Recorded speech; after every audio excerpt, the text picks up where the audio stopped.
Hello प्यारे विद्यार्थियों, मैं आपके लिए लाया हूँ एक स्वर और व्यंजनों की मात्रा और स्वर और व्यंजन क्या होते हैं, हिंदी वर्णमाला क्या होती है, तो कितने भागों में विभाजित किया गया है, इसके सब के बारे में आपको जानकारी दूंगा। हमारी वीडियो पर एंड तक बने रहिए। तो हिंदी वर्णमाला किसे कहते हैं? जो हिंदी की जो अक्षर होते हैं उसे हिंदी वर्णमाला कहते हैं। जो क्रम होता है हिंदी के क्रम, जो सार्थक क्रम को क्या कहते हैं? हिंदी वर्णमाला कहते हैं। जो हिंदी शब्दों का जो सार्थक क्रम होता है उसे हिंदी वर्णमाला कहते हैं। जैसे आ से लेकर ज्ञा तक के जो शब्द आते हैं, अक्षर आते हैं, जो वर्ण आते हैं उसे क्या कहते हैं? हिंदी वर्णमाला कहते हैं। हिंदी वर्णमाला कितने भागों में विभाजित की गई है? 2 भागों में। कौन कौन से भागों में? 2 भागों में विभाजित की है, स्वर और व्यंजन। स्वर और हिंदी वर्णमाला किसे कहते हैं? हिंदी वर्णमाला किसे कहते हैं? हिंदी के जो सार्थक अक्षरों के जो सार्थक समूह को हिंदी वर्णमाला कहते हैं। आगे हिंदी वर्णमाला किसे कहते हैं सुना जाए तो हिंदी के जो अक्षरों के जो सार्थक समूह को हिंदी वर्णमाला कहते हैं, या वर्णों के जो सार्थक समूह को हिंदी वर्णमाला कहते हैं। हिंदी वर्णमाला कितने भागों में विभाजित की गई है? 2 भागों में विभाजित की गई है। कितने भागों में? 2 भागों में विभाजित की गई है। कौन कौन? स्वर और व्यंजन। स्वर और तो स्वर कौन होते हैं और व्यंजन कौन होते हैं, इनके बारे में बाद में बात करेंगे। स्वर और व्यंजन। आगे स्वर देखते हैं। स्वर वह होते हैं जो स्वयं उच्चारक होते हैं। कैसे होते हैं? स्वयं उच्चारक होते हैं और स्वयं का प्रयोग उच्चारण होने में किया जाता है, उसे स्वर कहते हैं। और व्यंजन किसे कहते हैं? जो स्वरों की सहायता लेते हैं और दूसरों पर आधारित रहते हैं, उसे व्यंजन कहते हैं। क्या कहते हैं? व्यंजन। जैसे आ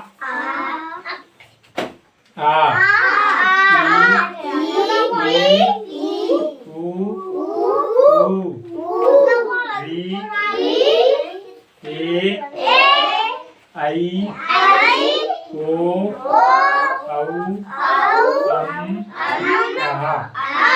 ये कैसे होते हैं? स्वयं उच्चारित होते हैं। अब जिनमें कितने व्यंजन हैं? वैसे तो कितने हैं? 1 2 3 4 5 6 7 8 9 10 और 11 12 13। कितने हैं? 13 कैसे? 13 कैसे हैं? ये कैसे हैं? ये स्वरयुक्त व्यंजन है। कितने हैं? स्वरयुक्त व्यंजन एक स्वर और ये व्यंजन एक स्वरयुक्त व्यंजन। जैसे आ और मा कारो, आ और मा हम, आ और हा और कार रा ई री। ठीक है। अब तुमसे जा की जाए ये री कौन सी है? तो कौन सी है? री कौन सी? व्यंजन युक्त स्वर। कौन सी? व्यंजन युक्त स्वर। काय का नहीं रास और ई से का नहीं रास और ई से का नहीं री। और जब आ से और मा से का बनना अम, का से आ से और मा से का बनना अम, और आ से और हा से का बनना आ से और हा से का बनना आहा। इसलिए कौन से व्यंजन हो गए? कौन से स्वर हो गए? कौन से स्वर हो गए जी? स्वरयुक्त व्यंजन। कौन से स्वरयुक्त? आगे स्वर आ रहा फिर व्यंजन और स्वरयुक्त व्यंजन। और आज कहेंगे व्यंजन युक्त स्वर। तो शुद्ध स्वर कितने हैं? कितने हैं? क्या ऊपर के 6 और नीचे 4। कितने हैं? 10 और प्लस 3 13। पूरे कितने हैं? 13। कितने हैं? 13। पूरे स्वर कितने हैं? 13। कितने हैं? 13 और शुद्ध कितने हैं? 10। कितने हैं? 10। अब आते हैं व्यंजन। व्यंजन किसे कहते हैं? जो स्वयं उच्चारित नहीं होते और व्यंजनों की सहायता लेते हैं, उन्हें क्या कहते हैं? व्यंजन कहते हैं। क्या कहते हैं? व्यंजन कहते हैं।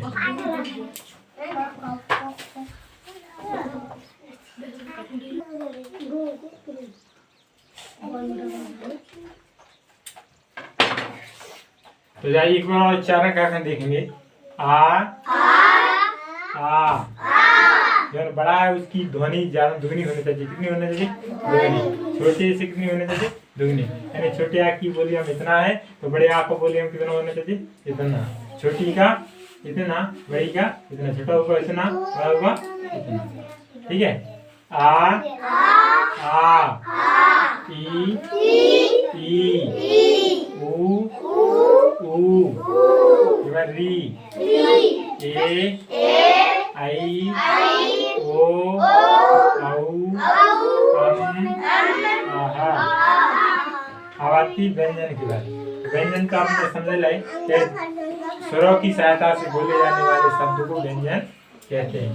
बोले वाले अक्षर को या ध्वनि को निकालते हैं उसी का कहते हैं ध्वनि। ध्वनि समय क्या कहते हैं व्यंजन। अब व्यंजन में का, खा, गा, घा, अंग, चा, छा, जा, झा, या, ता, हा, दा, धा, हा। प्यारे विद्यार्थियों, आपको ऐसे उच्चारण नहीं करना है, उनको मधुर भाषा में मतलब जितना उसको बोला जाए। यदि ज्यादा उच्चारण करोगे तो किताब पढ़ेंगे में उच्चारण करने में का समस्या। तो अपन कैसे पढ़ना है मधुर भाषा में। कैसे जितना जिसका उच्चारण है उतना ही बोलना है। जिस वर्ण का मतलब जिस वर्ण का उच्चारण है उतना ही बोलना है। ज्यादा बोलेंगे तो अपनी ध्वनि कहा जाए बेकार उत्पन्न होगी। कहोगे बेकार और ध्वनि जैसे सही से नहीं निकलेगी। आ सॉरी का, खा, गा, घा, अंग, चा, छा, जा, झा, ता, धा, धा, ड़ा, ता, धा, धा, न, पा, हा, बा, भा, म, या, रा, ला, वा, सा, हा, छत, रा, ज्ञ। अब स्वरों की जे आपने कहा होगा व्यंजन और व्यंजनों को कैसे प्रयोग किया जाता है स्वरों में मात्रा के द्वारा। क्या के द्वारा? मात्रा के द्वारा। जैसे कि आ की एक कुछ नहीं है, बड़े आ का डंडा, छोटी से पीछे मात्रा, बड़े का आगे से मात्रा, छोटा का घोड़ू, बड़ा का दमाड़ू, री का रिक, एक ही एक मात्रा, आई से दो मात्रा, दो से एक मात्रा एक डंडा, और से दो मात्रा एक डंडा, आम से बिंदी, आ से आगे दो बिंदी।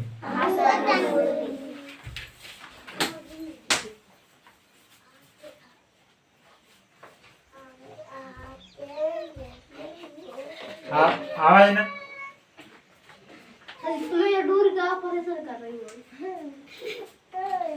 हमारे का व्यंजन स्वर और व्यंजन का प्रयोग कैसे करेंगे, मात्रा को कल करेंगे। आज अपने काय कर रहे हैं आ का और बड़े आ का स्वरों के साथ उच्चारण किस प्रकार से करना है। जैसे कोई आए आ, जो अपने बाल हैं ये पूरे कैसे हैं जिनमें हलन मतलब छोटी आ की आवाज है। जब ये आ शब्द स्वर जोड़े तब जिनकी पूरी पूर्ण ध्वनि बने। कैसी पूर्ण ध्वनि बने। जैसे जो का है का और जब का हो गया का और बड़े की ध्वनि बने का और छोटी की ध्वनि की, बड़ी की और छोटा ऊ की जोड़े हम ध्वनि से कहा जाए कू, बड़ा ऊ की कू और रा की रिक केर और एक ही के, आई की को, कई, ओ की को, आउ की काऊ, काम की काम और का की जोड़े आ की जोड़े से कहा। इस प्रकार से इनकी ध्वनि जोड़े तो मतलब इनका ध्वनि में बदलाव आ। और तो अपन आ की ध्वनि के साथ इनका उच्चारण करेंगे व्यंजनों का। जैसे आ व अब चल चल चल साच सच काव कहे तान तन मान मन काव मकम तान तन भाल भल जल जल मान मन भान धन साच सच मत मत काव कब नाट नट चाड़ा चढ़ ढल ढल पावन पन ताव हम हाव टखट जाव म जम जाव न जन झाव ल झल साव म सम साव न सन काव कर हाव ल हल हाव प खप। इसी प्रकार अपन विनिमय करें काव खट खा टखट गाव टगट गाव टघट चावट चट चावट छट जावड़ा जड़ जावड़ा झड़ ता पतप थाव फथप दाव दब धाव म धम धाव म धम धाव धब धाव म नम पा पत भाव तफत भाव दबद भाव दबद माँ नमन। ठीक है, ओलम की वर्णमाला में से एक एक शब्द का उच्चारण कर सकते हैं, जैसे कि जा खचक जा न जन माँ न मन ताव तब ताव लतल ताव लतल ताव सतस ताव रहता है। इस प्रकार से इनका उच्चारण कर सकते हैं। बंद जी पढ़ लो। ठीक है, अब आ रहा है बड़े आ का ध्वनि को जोड़ना है। ठीक है, दो शब्दों की दो व्यंजनों के बीच में बड़े आ की ध्वनि को जोड़े। तो किस प्रकार से जाए बड़े आ का साउंड आवे का तो का का।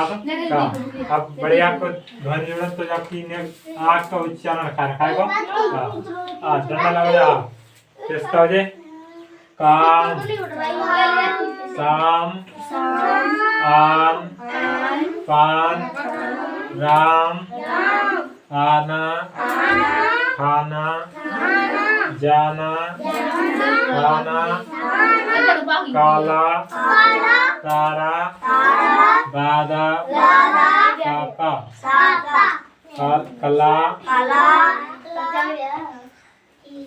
तना सजा रमा जमा तला।